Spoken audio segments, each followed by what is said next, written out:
Welcome to another Ayehu NG tutorial. In this video, we'll learn how to automate a service restart, and we'll use a Slack bot to make it a self-service capability.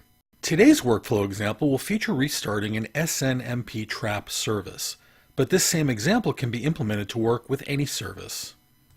Let's begin by creating a new workflow.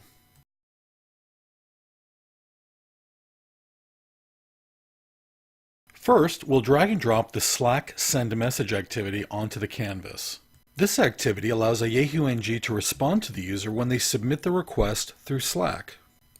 An incoming message that creates an event in Slack will automatically be assigned a conversation ID by the Ayehu integration. This ID can be used as a parameter in the send Slack message activity to manage different conversations with the bot. The conversation ID can be found using the dynamic %conversation ID % variable.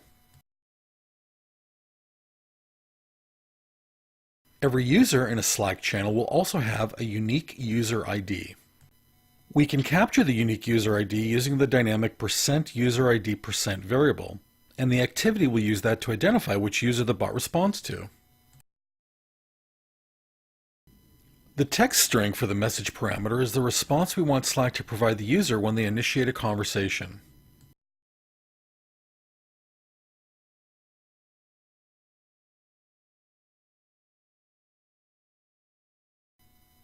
Finally, we'll choose Yes for the response parameter to let our workflow wait up to a default 10 minutes for a user response before timing out.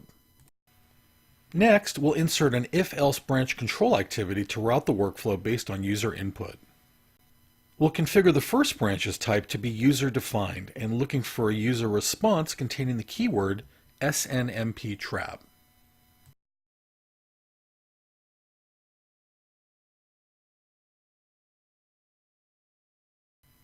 If that branch condition is determined to be true, then we'll use the restart service activity to do a restart on the SNMP trap service on the appropriate host machine.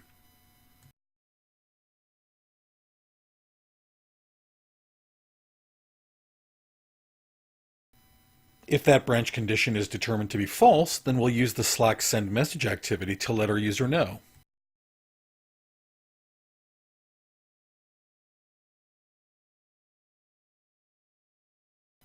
We select the value complete for the response parameter to indicate that our conversation session should terminate after this message is delivered.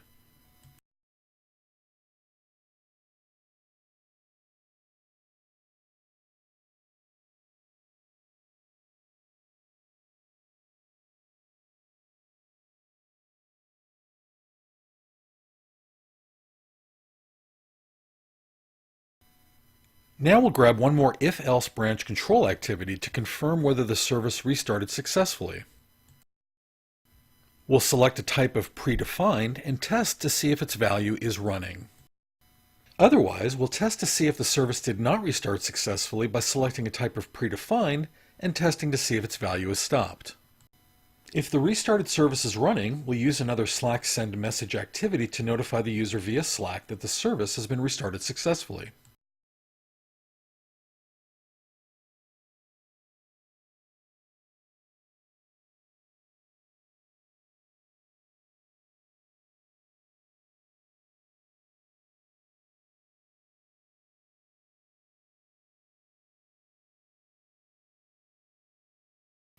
And of course, if the service did not restart successfully, we'll use yet another Slack send message activity to let the user know that via Slack.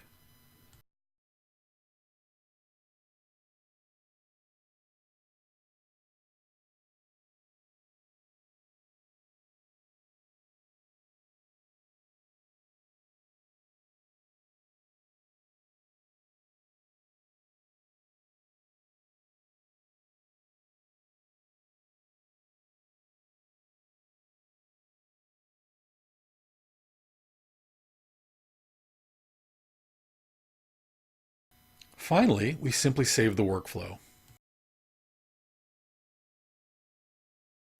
With our workflow complete, we now have to create a trigger that will run it. We do that under Ayehu NG's Policy Actions menu.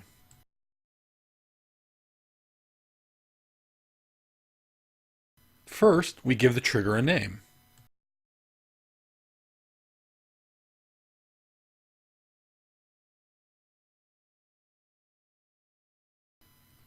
Then we add a condition for it. In this case, the condition for this workflow's trigger will be a standard object with a source equals Slack.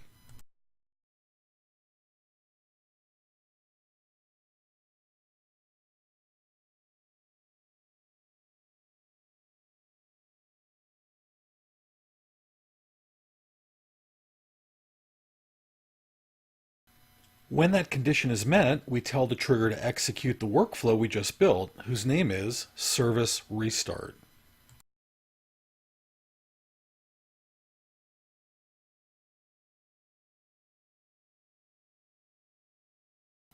Finally, we'll go to the Modules menu where we'll designate the word hi as the keyword which will initiate the bot conversation.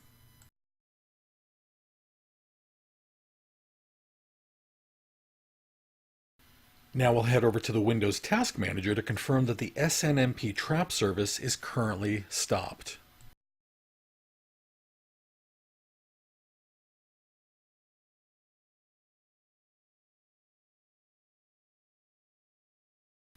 Next, we'll go over to Slack to initiate the conversation with our bot. We tell the bot what service we'd like to restart, in this case, the SNMP trap service.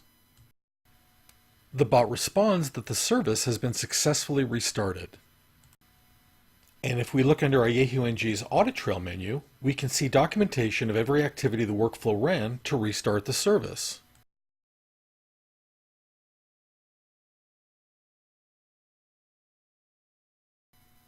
Finally, we'll head back over to the Windows Task Manager where we can confirm that the SNMP trap service is now running. This concludes our tutorial on automating service restarts with Ayehu NG. For more information, please visit our support portal at support.ayehu.com.